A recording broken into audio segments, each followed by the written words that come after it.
이게 권리산정 기준이라고 그러는데 그게 사업마다 달라요. 그 이후에는 이제 쪼개면 이제 물딱지가 된다는 거죠. 네. 제가 동서를 걷는 과정에서 네. 1,200명이 된 거예요. 그러니까 네, 지분 쪼개기가 네. 그렇게 진행된 네. 거죠. 그 현장이 권리 가구 수가 1,200가구였거든요. 조합원들이 분담금이 커졌죠.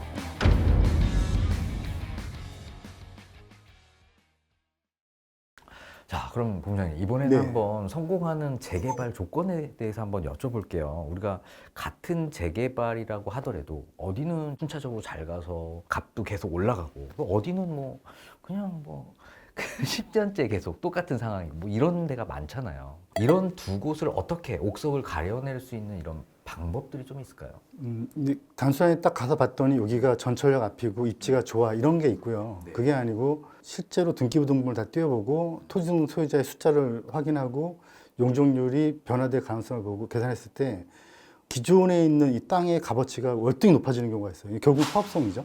그래서 뭐 입지도 좋고 뭐 다 좋은데 제가 실제로 동의서를 걷어보면 이 사람이 부동산에 내놨는데 뭐 한 10억을 원하는데 재개발을 봤더니 15억이 생기면 동의하죠. 결국은 사업성이 좋아서 이게 다시 그 조합원들한테 토지등 소유자한테 리턴돼야 되는데 이제 그러려면 제일 중요한 게 지분 쪼개기가 없어야 돼요. 그런데 지금 현재 웬만한 지역들이 신축 쪼개기를 비롯한 지분 쪼개기가 많이 늘었어요. 제가 용산에 하나 하고 있는 데가 있는데 한 50평을 사서 한 20개로 쪼개요. 20개에서 너무 심했다. 네, 그래서 그걸 또 파는 거죠. 아, 네. 근데 그게 저 그 현장 같은 경우는 아파트 배정 기준에서 그게 해당이 안 되거든요. 물딱지인데 네네네. 일반인들은 그거 잘 모르는 거죠. 모르니까. 예, 그래서 그런 게 거래가 되고 있고 네. 물딱지가 된다고 하더라도 저희가 동의서를 거둘 때는 분모에 들어가요. 아, 이제 그런 지역은 이제 좀 네. 빼고 가거나 뭐 이렇게 할 수밖에 없는 거죠. 그래서 현장을 보실 때 사업성을 제일 중요하게 봐야 된다는 게 제 생각입니다. 네. 그렇군요. 자, 우리가 재개발 시장에서 정말 뭐 사업성이 좋다. 이게 결국 핵심 포인트인 것 같은데 본부장님이 보는 사업성이 좋은 이 기준 대략적으로 좀 볼 수 있는 방법이 있나요? 아까 말씀하신 입지가 중요하죠. 그런 측면에서 본다면 그게 이제 분양가를 얼마큼 높게 잡느냐에 달려 있으니까. 그 다음에 또 하나가 이제 조합원의 숫자. 그게 너무 많이 있으면 제가 99년, 2000년도 초반에 조합원 400명에서 시작했던 현장이 있었어요. 네네. 근데 제가 동서를 걷는 과정에서 네. 사업시 인가때 갔더니 1,200명이 된 거예요. 사업 쪽에 그러니까 네, 지분 쪽에가 네. 그렇게 진행된 네. 거죠. 근데 그 현장이 네. 권리 가구 수가 1,200가구였거든요. 그러면 네. 조합원 숫자 400이니까 사업성이 괜찮았는데 그쵸. 그냥 1대1이 돼버리니까 네. 조합원들이 분담금이 커졌죠. 예. 그러니까 뭐 우리가 지분 쪼개기라는 게 구역 지정되고 나서 쪼개면 이게 물딱지가 되나요? 네, 이게 권리산정 기준이라고 그러는데 그게 사업마다 달라요.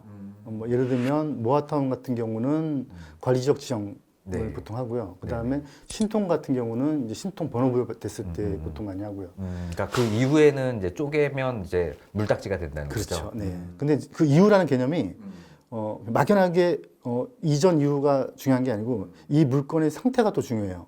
그러니까 이게 지금 허가를 받았는데 건물을 막 짓다가 어떤 권리산정 기준이 발표가 됐는데 그런데 그 이후에 주문하면 지금 현재로서는 이게 물딱지예요. 그러니까 억울한 거죠, 어떻게 보면요. 이 사람들 입장에서는 재개발이 아닌 지역을 들어갔는데 재개발 지역이 돼서 건축 허가를 받았는데 준공이 늦게 났다는 물딱지가 되는 건데 근데 이제 우리 같은 동의서 걷는 입장에서는 이제 그런 분들이 많으면 사업성이 떨어지니까 조합원들 한 명 한 명의 분담금이 늘어나기 시작해요. 그래서 이제 그런 현장을 저희는 기피하는 편이고요. 이제 그런 것들에 대해서 권리산정 기준일이 사업마다 또는 방식마다 약간씩 달라서 그걸 다 전방위적으로 검토를 한번 하셔야 돼요. 네.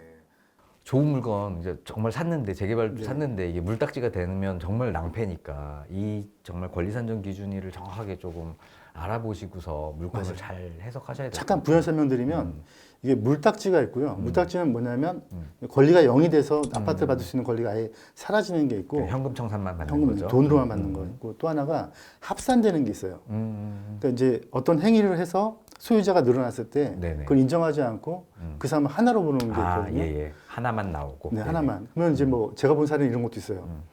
20명이 아파트 한 채 받아요. 네. 뭐 이런 경우도 있는 거죠. 그러니까 네네. 합산되는 것도 조심하셔야 되고 그다음에 물딱지도 조심하셔야 되고. 네. 결국 그래서 우리가 재개발 투자가 어렵다고 하는 것 같아요. 그러니까 진짜 그냥 구역 하나 지정됐다고 하나 살 게 문제가 아니고 사더라도 이런 물딱지가 되지 않는 현금 청산이 되지 않는 좋은 물건을 사야 되고 그런데도 불구하고 또 좋은 사업성이 있는 곳으로 잘 이제 진행될 곳으로 사야 되는 게 일반인들이 보기엔 정말 구별하기 쉽지가 않을 것 같아요. 이제 투자를 성공하는 케이스가 재개발 쪽에서 상당히 많아요. 뭐 예를 들면 2004년도에 성수 전략정비구역 같은 경우가 2억대 초반이었거든요. 근데 지금 그게 30억 하니까 자양동 같은 경우는 불과 5년 전, 6년 전에 예. 3억대 중반이었어요. 근데 지금 그게 15억 하니까. 어. 근데 이게 약간 장밋빛이니까 좋은 케이스가 된 건데 이게 뭐 물론 이렇게 투자해도 돈을 버는데 근데 부정적인 케이스도 있는 거죠. 이제 사례별로 보면 구역이 돼 있는데 구역에서 빠질 수도 있고 네, 진행되다가 아까처럼 그런 물딱지를 그렇죠. 경험할 수도 있고. 구역계가 항상 변하니까. 네. 그래서 저는 이제 저한테 많이 이렇게 오신 분들한테 어떻게 말씀드리냐면 거의 10개 중에 9개는 이제 제 상담 범위 안에 있어요. 예, 이제 그러면 이렇게 하면 되고 이렇게 하면 되는데 간혹 가다 이게 제가 판단하기가 변호사님 한 세 분하고 얘기를 해보면 다 의견이 다른 이런 경우도 있을 수 있죠. 저는 그때 어떻게 해석을 해드리냐면 무조건 보수적으로 가라. 예, 물건이 없지 돈이 없지 않다. 예, 그건 버려라 그냥. 예.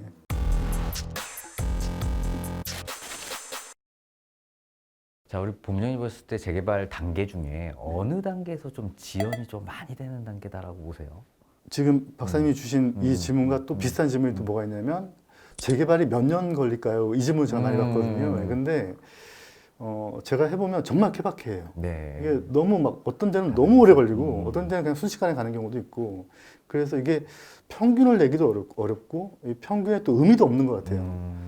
근데 단계를 본다면 제가 이제 해보면 실제 공사를 해서 공사가 입주까지 가는 이 물리적 공사 기간은 물론 뭐 중대재해법도 들어오고 막 해가지고 좀 기간이 늘어나는 건 있지만 네. 이건 거의 기정 정해져 네, 네, 있거든요. 요 전 단계 주민들의 의견 합치 단계 이 부분이 전 제일 오래 걸리고 제일 힘든 거고 주민들의 의견 합치 단계가 빠른 데가 제일 좋고요.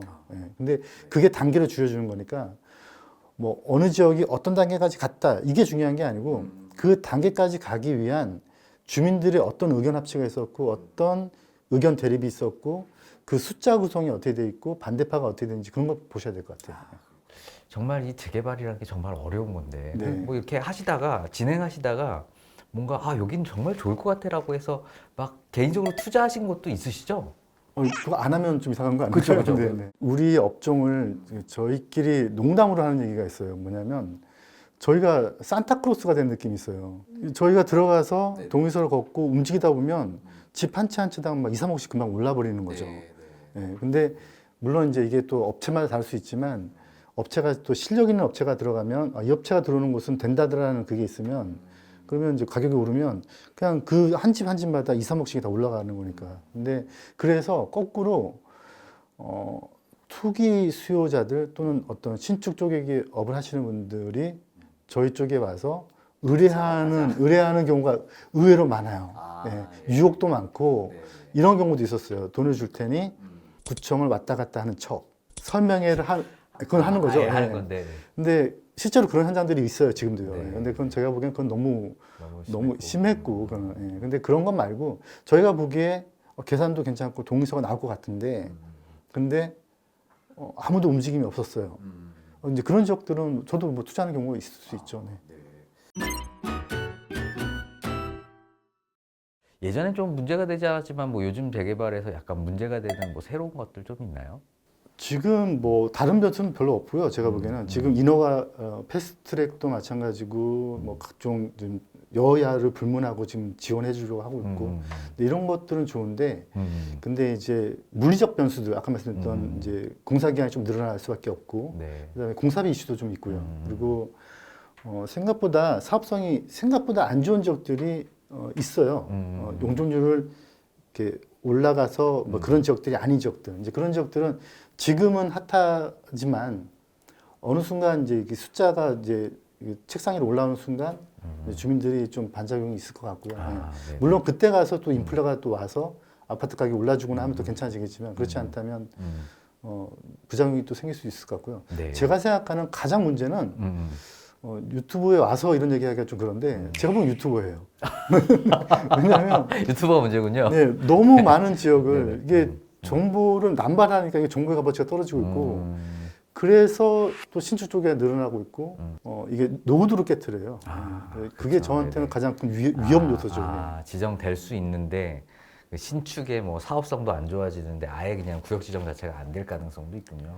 제가 2006년, 7년도쯤에 한참 열심히 걷고 있던 현장을 그 당시엔 유튜브는 없었고 이제 방송 자칭 전문가분들 이렇게 얘기해도 되나? 네. 그분들이 이제 막 네네. 그 지역을 띄우니까 엄청 들어와가지고 노도가 깨져버렸어요. 그래서 저는 네네. 한 2년 고생하다가 네. 그냥 사무실 접고 나왔던 현장도 있고 그럼 너무 아까울 안타깝죠. 것 같아요. 그리고 재개발이 정말 잘 되면 그 지역을 천지개벽하는 수준이잖아요. 뭐 어차피 네. 재건축이야 기반 시설이 잘 돼 있는 곳에 그냥 신축 아파트가 되는 거지만 재개발은 정말 그 꼬불꼬불한 길 자체를 다 넓히고 뭐 이렇게 그 지역 자체를 바꿔줄 수 있는 정말 좋은 사업 모델인데도 불구하고 정말 실패하는 경우가 좀 너무 많은 것 같아서 좀 안타까워요. 근데 생각보다 통계적으로 봤을 때는요. 그러니까 박원순 서울시장 때 전면 해제했던 거 말고는 네네. 실패한 것보다 성공한 게 더 많고요. 근데 네네. 이제 제가 판단하기에는 뭐 97년도 IMF 터졌을 때 한참 건설사 부도나면서 실패한 경우가 좀 있었고 말고는 제가 보기엔 실패한 경우가 거의 없는데 네. 뭐 진행되면 진행은 되겠죠. 네. 이게 오래 걸려서. 오래 걸린 건 오래 있어요. 걸려서. 오래 걸린 건 있는데 실패한 건 별로 없어요. 예상보다 좀 분담금이 늘어서 이슈화가 된 현장들이 있는데 이제 그런 게 이제 뉴스에 나오기도 하죠. 근데 뉴스에 나온다는 뜻은 흔하지 않기 때문에 뉴스에 나오는 거거든요. 그래서 잘 되는 현장들이 오히려 더 많고요. 근데 워낙에 사업이 탄탄하게 관리 감독을 하고 있고 부동산 원에서도 들여다보고 각계 구청에서도 보고 있기 때문에 뭐 지역주택조합이나 다른 사업에 비해서는 되게 탄탄하게 구성이 돼 있고요.